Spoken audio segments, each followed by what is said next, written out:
Mukunda jewellery మొట్టమొదటి factory outlet హనుమకొండలోనే అతిపెద్ద jewellery mart December 14న గొప్ప ప్రారంభం. నమస్తే రమగారు. నమస్తే జయ. రమగారు, కార్తీక పౌర్ణమి చాలా బాగా చేసుకుంటాం కదా. అయితే మార్గశిర పౌర్ణమి కూడా వస్తోంది. మరి ఈ రోజు యొక్క విశిష్టత ఏంటండి? ఎలా చేస్తాము? మార్గశిర పౌర్ణమి దత్త జయంతి చేస్తారు సాధారణంగా. ఈ దత్త జయంతి అంటే మార్గశిర శుద్ధ చతుర్దశి నాడు దత్త భగవానుడు దత్తాత్రేయ స్వామి వారు జన్మించారు. ఈయన చతుర్దశి నాడు జన్మించినా కూడా పౌర్ణమి నాడు దత్త జయంతి చేసుకోవటం చాలా ప్రాంతాల్లో పద్ధతిగా ఉంటుంది.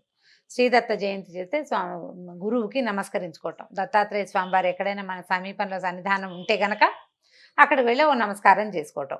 దత్త భక్తులు ఏం చేస్తారు, గురు చరిత్ర పారాయణ చేయటం. మనకు అవేమి అలవాట్లేదండి.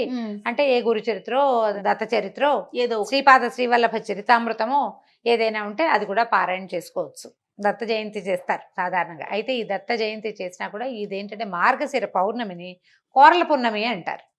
ఏంటండి? కోరల పున్నమి. కోరల పున్నమి. ఈ కోరల పున్నమికి ఒక పూర్వకాలపు పాత ఊళ్ళల్లో ఒక అలవాటు ఉంటుంది. ఈ పున్నానికి అంటే పౌర్ణమి నాడు కుక్కలకి చపాతీలు, రొట్టెలు, కుడుములు పెడతారు కుక్కకి. అది కూడా ఏంటంటే ఒక కొరికి పెట్టాలని చెప్తారు. ఇది 2-3 విషయాలు ఉన్నాయి దీని మీద. కార్తీక మార్గశిరాలు యమదంశలు అని చెప్తారు. ఇక్కడ మరణాలు ఎక్కువగా సంభవిస్తాము. ఆయన కోరలు వస్తాయిట. అయితే ఈ యముడిని భయాన్ని నుంచి అపమృత్యు దోషం నివారించుకోవటానికి ఇలా కుక్కలకి ఆహారం ఇవ్వాలని చెప్తారు కొన్ని ప్రాంతాల్లో. అంటే సాధారణంగా మాకు ఇళ్లలో ఏమని చెప్తారంటే నెల పట్టినప్పటి నుంచి జాగ్రత్తగా ఉండాలి. ఎక్కువగా మనం చెడు వార్తలు ఎక్కువగా వింటాం కదా. మార్గశిర మాసం ఎక్కువ మరణాలు ఉంటాయి. ఎక్కువ మరణాలు మా ఇంట్లో కూడా ఉన్నాయి 3.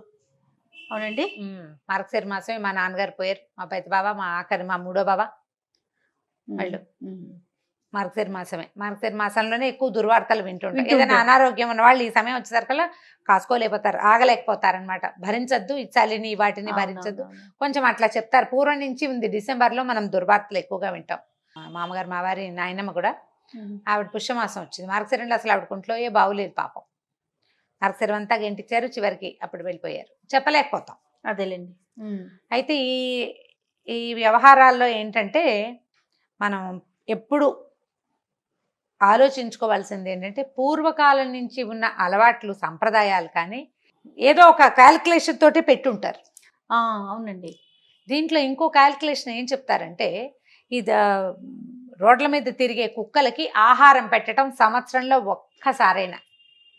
దానివల్ల కుక్కలు ఒకసారి ఆహారం పెట్టిన వాళ్ళని మర్చిపోవు. అవునా? ఒక్కసారి ఒక్క బిస్కెట్ పెట్టు, అది నేను చూడంగానే తోకాడేస్తుంది, గుర్తుపడుతుంది.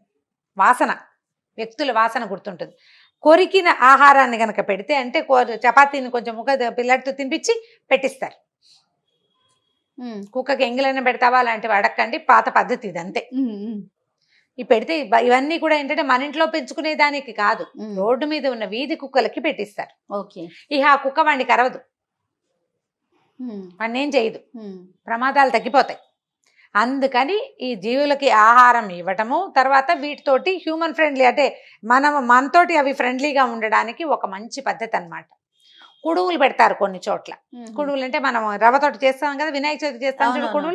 కుడుములు చేసి కుడుములు చిన్న ముక్క కొరికి పిల్లల్ని పెట్టమంటారు అనమాట. పిల్లలు పెడతారు, పెద్దవాళ్ళు ఇంట్లో ఉన్న వాళ్ళందరూ పెట్టడం, చపాతీలు పెట్టడం, రొట్టెలు కూడా చేసి పెడతారు.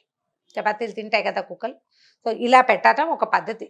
మొన్నట్లో చదివిన పుస్తకంలో అయితే ఎలా చెప్పారంటే చిత్రగుప్తుడి సోదరిట కోరలమ్మ అని ఒక ఆవిడ, ఆమెని తలుచుకున్న వాళ్ళకి పాపాల చిట్టా తగ్గిపోతుందని. కోరలమ్మ అని ఒక దేవత కూడా ఉందంటారు కొన్ని ఊళ్ళల్లో.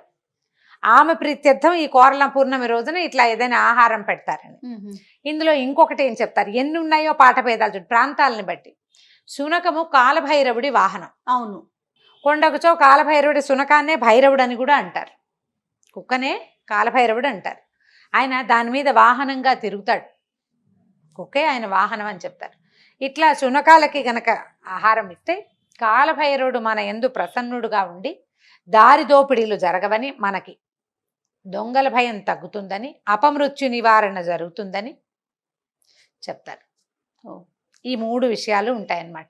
అందుకని ఈ మార్గశిర పౌర్ణమి నాడు అవకాశం ఉంటే ఓ 2 చపాతీలు రాత్రి చేసుకుంటే కిందకి తీసుకెళ్ళి వాకిట్లో రోడ్డు మీద ఏది కుక్క ఉన్నా కూడా ఓ 2 చపాతీలు కుక్కకి పెట్టండి. దానికి జామ్ రాద్దామా పీనట్ బటర్ రాద్దామా అనుకోవద్దు. దాంట్లో ఒక చిటికెడు ఉప్పేసి చపాతీలు చేసి పెట్టచ్చు. ఇది చాదస్తంగా పురాతన సాంప్రదాయంగా భావించి ఇది చేయకపోతే కొంప మునిగిపోతుంది అనుకోకండి. చేయాలనిపిస్తే చేసుకోండి. మీ ప్రాంతాల్లో అలవాటు ఉండి మా అమ్మ వాళ్ళు చిన్నప్పుడు వేసేవాళ్ళండి మేము మానేసాం అని చెప్తారు చూడు, అవునవును, వాళ్ళు చేయండి జ్ఞాపకం పెట్టుకుని. అమ్మ వాళ్ళు చేసిన విధానాలు కొన్నైనా మనం కొన్నిటినైనా పాటిస్తుంటే బాగుంటుంది. మన పిల్లలు కూడా దీన్ని కొనసాగిస్తారు. ఈ కోరల పున్నమి అనేది ఒక ప్రత్యేకమైన రోజని, ఈ రోజున దారిలో ఉండేటువంటి శునకాలకి ఆహారం ఇవ్వాలనే ఒక విషయాన్ని మనం నేర్పిస్తాం. అంతే, జంతువుని ప్రేమించటం, జంతువుని ప్రేమించడమే కదా, అందులో ఇంకా తప్పేం లేదు. కాబట్టి ఈ పౌర్ణమి నాడు ఈ పని చేయొచ్చు. అవకాశం ఉన్నవాళ్ళు, ఆసక్తి ఉన్నవాళ్ళు తప్పకుండా చేయండి. తప్పకుండా రమ్య గారు. నమస్తే. నమస్తే చేయండి.